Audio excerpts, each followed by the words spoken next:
Hi, I'm Mara Webster with In Creative Company, and I'm so excited today to be joined by the wonderful Jenny Slate, who is the co-writer, voice performer, and producer of Marcel the Shell with Shoes On, the movie. And in starting to talk a little bit about the development process of this film, because this has been in progress over the course of several years. I think it's been about 7 years since you first started knowing that you were going to turn this into a feature. And in working with Dean Fleischer Camp, who's the original co-creator of the short, along with yourself, I was interested in how you used a lot of really small moments to build a much larger narrative, of even just having instances where you would be recording little anecdotes or recording in the voice of Marcel singing the Eagles and sending things like this back and forth, and how these tiny little building bricks in essence worked to kind of over time gradually build a much larger narrative story and a world for this character that you had originally created. Okay, so I think the answer to that is that we did have a narrative plan. So rather than kind of like hoping that things formed a story, we did have the baseline of like, this is what we think is going on for Marcel, this is what will happen for him, and all of that. And then the rest of it, I think, is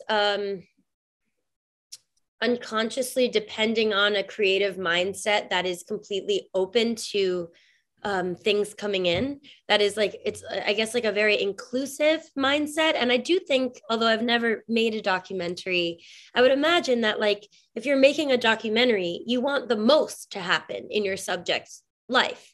There's nothing that would happen that would not belong in their life because it's their life. And so I think with kind of the backbone of the original story, we just kind of allowed ourselves to not be that exclusive in a way. When we were recording and putting stuff together, of course, like the editing process, you have to be pretty merciless. But over those years, there would be so many times when something would cross our minds and we would just be like, hopefully there's a spot for that, and we would record it. And I think that's why there's a sense of realness to a character who is so obviously made up. And when it comes to building Marcel's worldview, do you at this point always have a real sense of things that he would know or things that he would be introduced to for the first time? You know, he's a character who knows how to read and watches 60 Minutes. But then at the same time, that, you know, Dean is the one in the film explaining to him what a documentary is and the movie that he's making. And he's being introduced to social media and the internet. And so do you always have that sense of, okay, this is something that he would know from his life experience, or this is something that he's hearing or learning as information for the first time? I think it's a little bit like, you know, let's say like you're painting a portrait of an unknown identity, and like in the moment you can tell what feels good and what doesn't feel good, and it just depends on what you see and what's connecting to your instinct. But I think you know, a lot of it is like, I don't know how to put this, but it's like my mother, for example, like probably if you showed her a picture of like a huge movie star, like George Clooney, she might not be able to be like, that's George Clooney. But if you showed her a picture of like, I don't know, like the cast of Desperate Housewives, which is like the last show I can remember her watching, she'd be like, those, I know all the names of those people. It's like, you never know what part of culture, what part of the zeitgeist, what part of like technological advances are actually like touching different people's lives. And I think like we were able to kind of be like, yeah, Marcel knows about this, but he doesn't know about that, you know. And it also makes sense, I think, that like, you know, he would know about something like 60 Minutes, which is a program that's aired for so long, but that like he doesn't really have the use for the internet. His community didn't really have the use for the internet, and so it didn't really touch him until it did. And in terms of the voiceover work on this, you know, obviously this is a voice that you previously created and have lived in, but there's such a difference between doing a voice for a short and everything that went into making a feature film like this. And I've heard you say that you kind of really found where it sits in your body, even, and just finding a lot of the essence of living in it and breathing in it for so many hours every day and recording this. And so what was the difference in the shift for you as a voiceover artist in taking a voice that you were so familiar with, but having a very different dynamic in terms of the performance? I mean, to me, there are some jobs where you really feel like, oh, this is voice acting and this is on camera acting. Marcel seems to sit in just that one character for me, sits in a completely unique zone. To me, it feels like my most dialed in acting performance, like whether or not you're seeing my body, I definitely feel how much I'm using my body. Whereas like sometimes if I'm playing a human being on screen, I can feel like I'm trying to control my body or position my body or obscure my body. And I feel can be very critical, of like, does this look dorky or whatever, and this is actually like much more like using your body as an instrument that that plays emotions, that literally like think of it as a musical instrument, and the sound that it makes is a human emotion. And how do you get to the truth of that? For some reason in this one character, I feel very confident in what I'm doing, but I don't know, maybe the character itself is kind of my like artistic soulmate. It's so interesting. And, even with what you're talking about the physical embodiment and movement of the voice, you've talked a little bit about the recording of this and how it wasn't necessarily something that you needed, but if you were recording a scene where Marcel's in the living room, you would be in the living room to record that. So you would be moving around the different spaces in your own home to do it. And even with Isabella Rossellini voicing in this, recording on her farm upstate with her. And so how did that element of physical location and even just those tiny movements to a different room open something up for you, even if it wasn't a tool that you necessarily went into this thinking, this is something that I specifically need? Yeah, I think that when you are dealing with something that's so obviously not real, and that if you lose focus or you lose your confidence, it could start to feel silly. At least for me, it feels really, really good to take it seriously in a way that isn't like too self-serious. So just like, if you were playing restaurant in your house, in your childhood home, you would probably do that in the kitchen. It just feels probably closer to a restaurant than in your bedroom or whatever. And I think it just really was a perfect combination of being real enough while still being playful. And I also just think when you're in the real space, you can reference things that are there. And, some people really love to like plan out their comedy. I really like to improvise, and I think I work better under pressure in that way. And that's why we did that. But I mean, it was incredible that Isabella was able to jump into that. It was a really, really new thing for her, or new-ish, I think. And she was, she acted like this is just like something that she does every day. And when you were recording this as well, is there a consciousness of some of the breath work that goes into a character like this, or is it that second nature thing and that embodiment that you were talking about before? Because even just when Marcel gets very excited, it's this very kind of breathy laugh, and it's a very kind of minute, quiet voice. It's not about amplifying him to kind of make him sound louder. It's really about just leaning into the tone of him. Yeah, I did think a lot about what his laugh should be like, because there's just a lot of versions of a laugh that I can do in that voice, and some are just too cutesy and some are like weirdly creepy. And I love that his laugh is like, it's just air. It's just like that's all it is.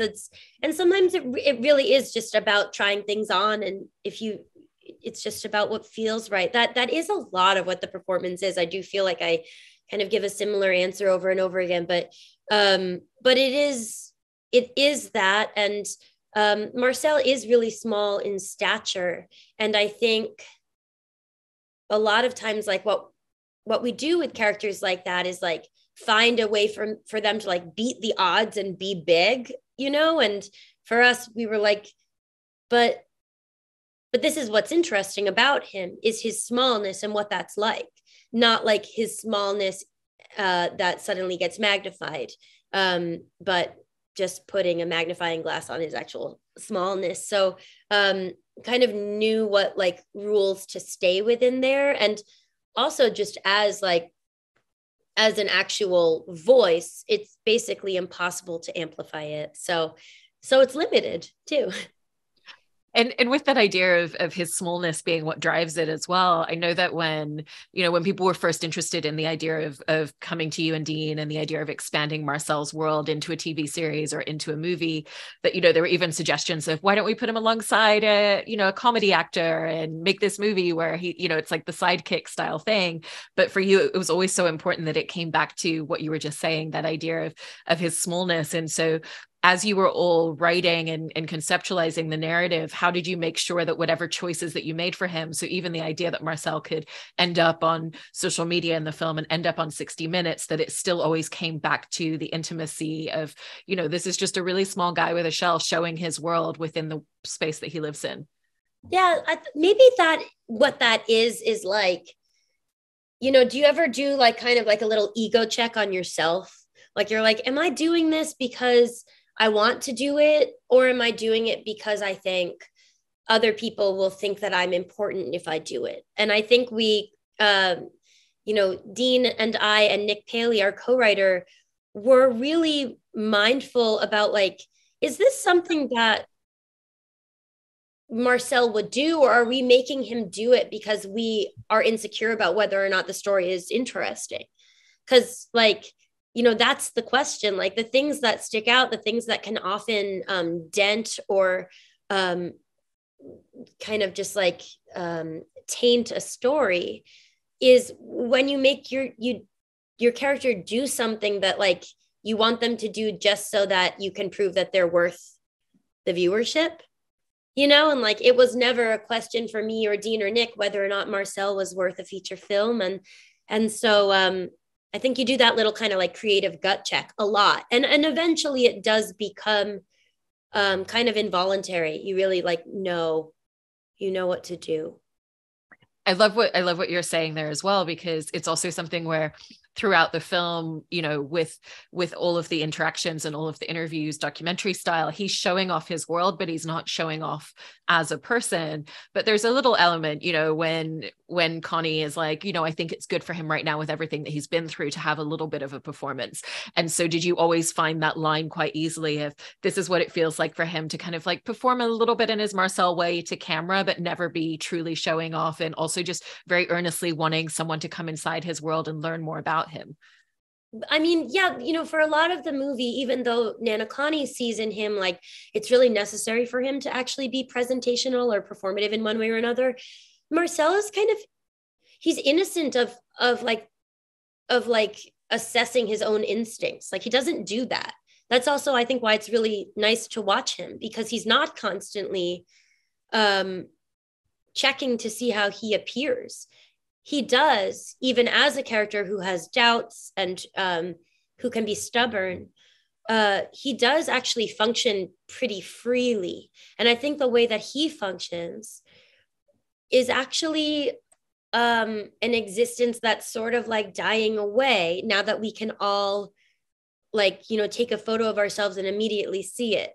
And like, we can all say who we are on social media and things like that, and start to kind of like be on our own campaign about what our identity is. Marcel doesn't know about any of that, and it's not his instinct to be that way.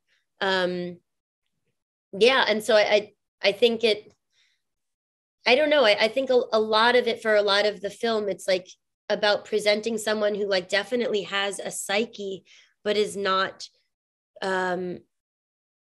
hindered by it. They're just like living with it. I don't know if that answers the question, but It does. And when it came to kind of thinking about the source material of the shorts that you all had originally made, did you always have an idea early on of how you wanted to relate back to the relationship with that? Because even just the moment in the feature where he says the lines, some people say my head is too big for my body, and I say, compared to what? Like the moment you hear that, you remember the first time that you watched a Marcel the Shell. Yeah. And so what made you want to make certain little choices like that were carryovers for certain people watching?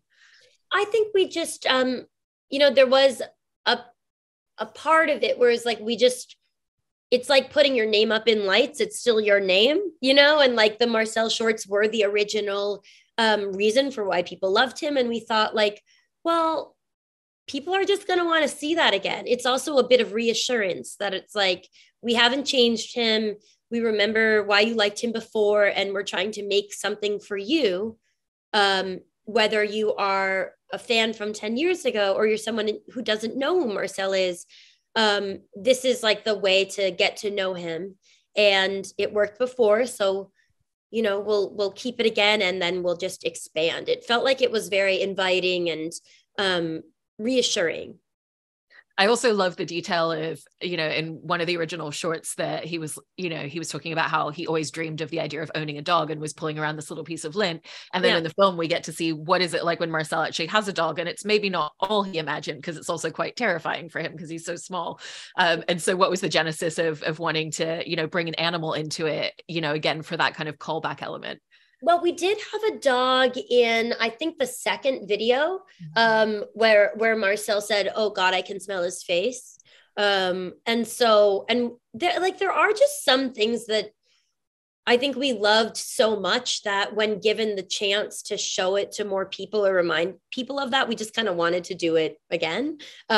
Sort of, those were the hits and they felt really good and they didn't feel overused, so we put them in there. But I also think it's just really funny to see a character who says like that they've always wanted a dog, and then or that they're into dogs or something, and they've fashioned themselves a dog out of lint, and then when they see a real dog, their opinion completely changes and they're having a hard time with it. I mean, I think that is generally like someone who thinks they want something and then they get it and they really, really hate it can often be, I mean, sometimes it can be tragic, but it also can be funny.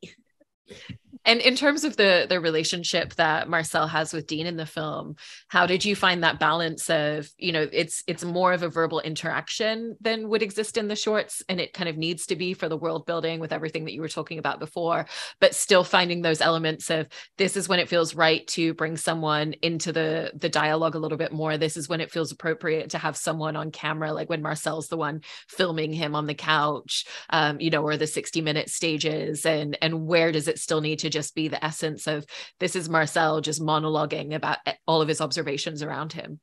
Yeah, I think it didn't seem to us that like Marcel just monologuing was like going to be that interesting of a film, that you do need to know who he's talking to, but it was a really interesting narrative challenge to figure out like how much of the character of Dean do you need to see? Do you need to know about? What are you saying if you're showing more about him? Like, and the entire thing, I think, like, we use that character to show more of Marcel, to show more of what he's like in a relational environment, especially since, if you just know him as a character who's like this guy who says this funny stuff and that he's lost his whole family, you basically get two extremes. But if you see him interacting with someone every day in what are kind of just like, they're like not intense interactions. The stakes don't seem very high for them to interact. Like you really see them build a relationship. You just get to know him better. You get to know him better as he builds something. And, but there was like a lot of discussion about like, well, how much do we need, of the other character? And I think it's nice that we see the character of Dean like just enough.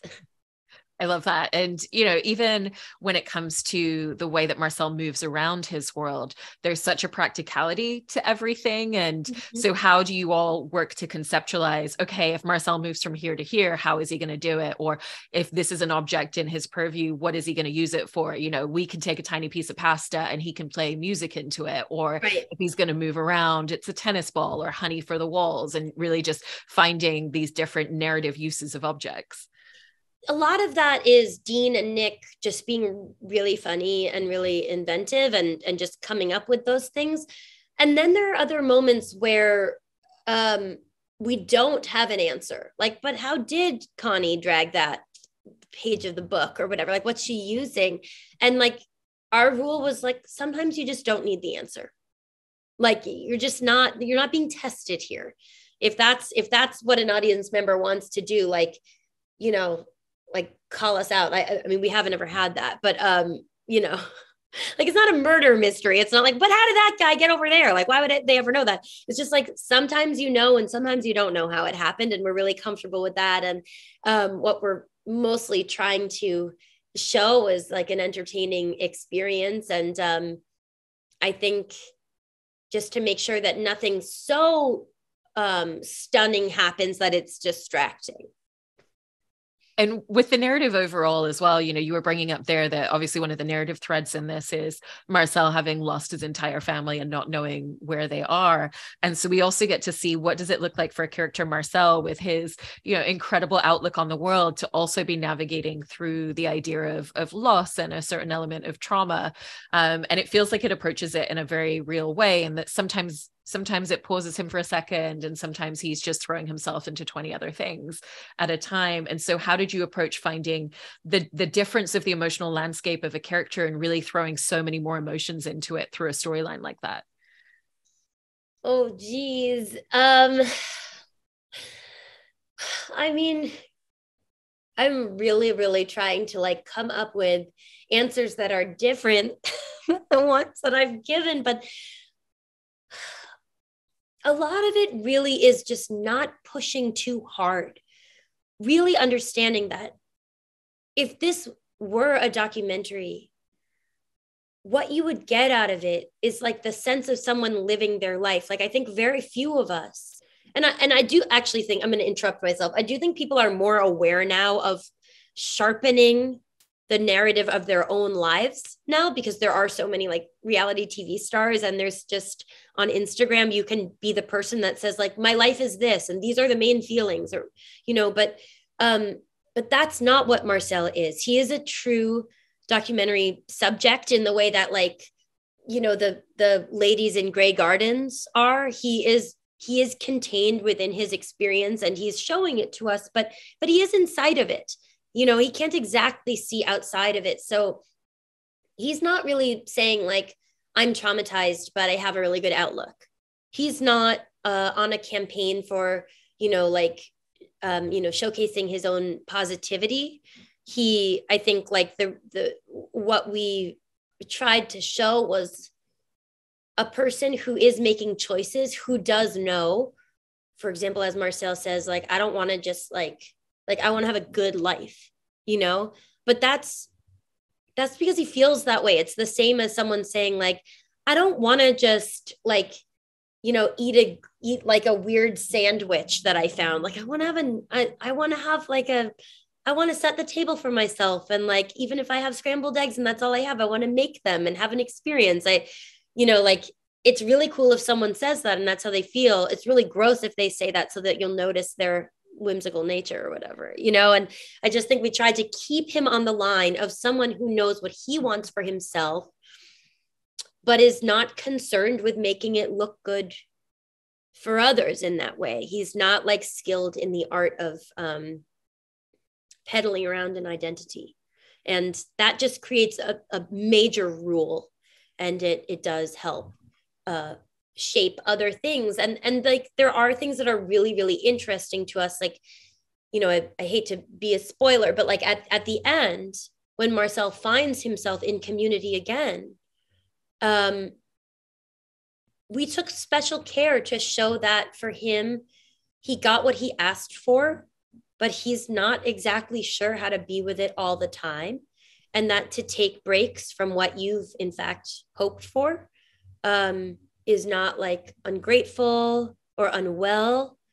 In fact, it's like a cool thing to do, and it's not that big of a deal, but it is beautiful.